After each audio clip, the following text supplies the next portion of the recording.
Yo guys, namaskaram. So back again with another video.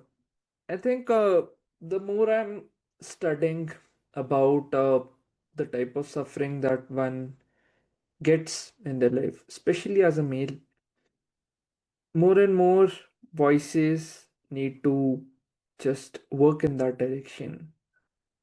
And today's topic is precisely that because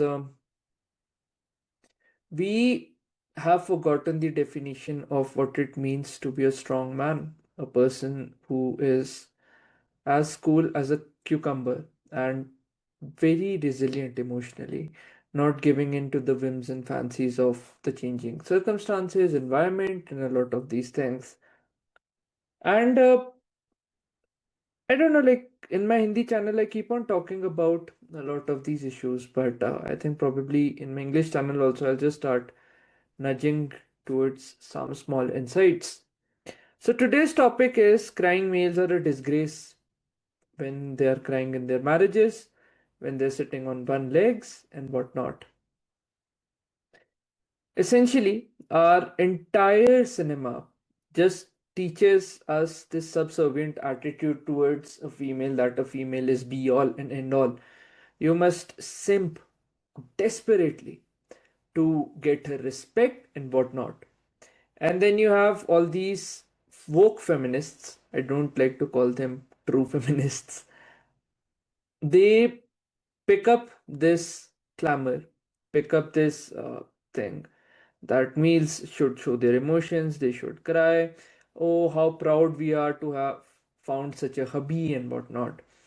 Some are recording their males when they are doing household chores, maybe in the kitchen, maybe just normal cleaning day to day activities, and then just taking views, increasing their own personal brand value. That look, how am I treating my husband like a dog? And most males, unfortunately, given I was seeing a very pathetic reel that a male was drinking beer from the female's foot, like he was pouring the beer on her knees. And these are anomalies that just exist within our country. I don't know why they are being subject to this humiliation. Like they don't even think for a second that okay, our future employer would see this. Our future employer would see that okay, how I'm just simping for my wife, so-called girlfriend, and whatnot. And do you think that professionally it would leave a very positive impact? Like what's the type of brand value that you're projecting, that you're just at the foot of a person? Now, the reason I have so many problems with this one feet sitting attitude and whatnot is subconsciously you're sending this message that we are not equal partners in crime. One must be below the other.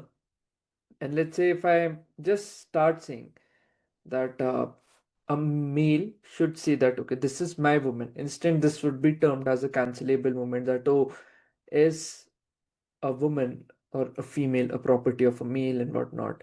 Whereas a female can proudly say that, okay, this is my man, like with proud, right? So I think a lot of things need to change. But for you, my brothers who are listening this, I don't know what about how many females watch this, but in general, I think it's a very male-dominated channel, both my channels. Like, if you feel this urge that I'll cry, I'll get my emotions and whatnot, see, you're losing respect in the long term. On the first day itself, you're thinking, okay, now for my whole life, I have like been this simp. I've worked very hard, gotten this job, that now tonight I'll get all the flavors and juices of life. How many dreams have been quashed when certain wives say, okay, that I don't want to sleep with you, get into intimate scenes within the first 2 to 3 days or whatnot. And then you see that the male kind of understands, and it goes on for weeks, months, and then she's found in an OYO room with and whatnot. I was recently seeing a reel by a lawyer. He's a very predominant lawyer working in such things. So if you just enter into these institutions of marriage wherein your long-term fielding is set for life, All the best. May God be with you. And I really have no empathy now for simps because it's a choice that you took. No one forced you to marry her. No one forced you to just sit on that pyre or whatever it is. So I think now is the time to just reclaim a lot of that masculinity which should exist within one's heart. Every one of us, let's say if you're a male watching this, has a dark side, a sort of aggression in our lives. I'm not saying that you be aggressive on the streets, on normal day to day, very trivial fights. Channelize all that aggression into a purpose, right? A vision or the type of future that you envision for yourself. And then start pouring all that energy that you have within you, all that aggression that you have towards that purpose, step by step, block by block.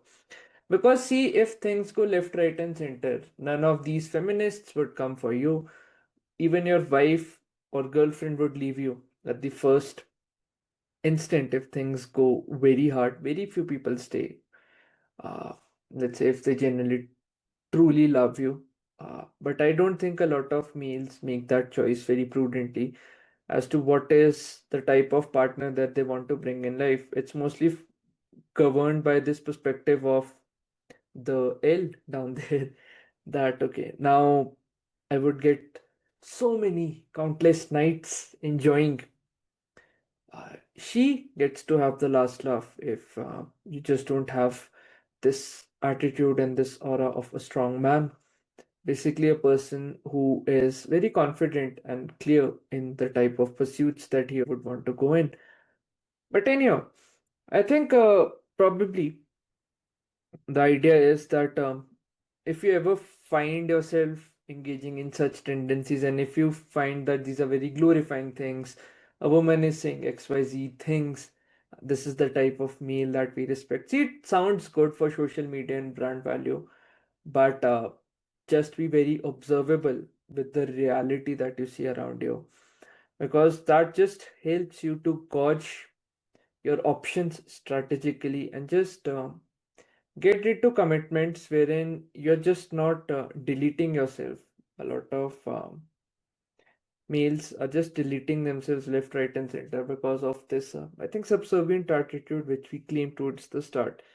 Just having a firm attitude of saying no, standing up for your beliefs, and just working to build strength and to bring in clarity in your life. I think those are some of the prerequisites even before you just think of getting into this long-term commitment of marriages and all of that, because a lot of lives are at stake. And if you bring in children and all of that, that would be a big, big problem for the child, not for you. I don't empathize with you if you're going into this institute with this simping attitude.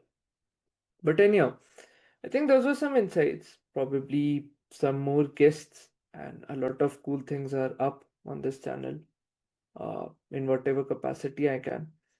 But anyhow, you just write what limitations you have broken, what's the type of work you have done, and I'll catch you in the next video. So until then, this is Debu Pindra from Debu Ki Dastak signing off. Cheers.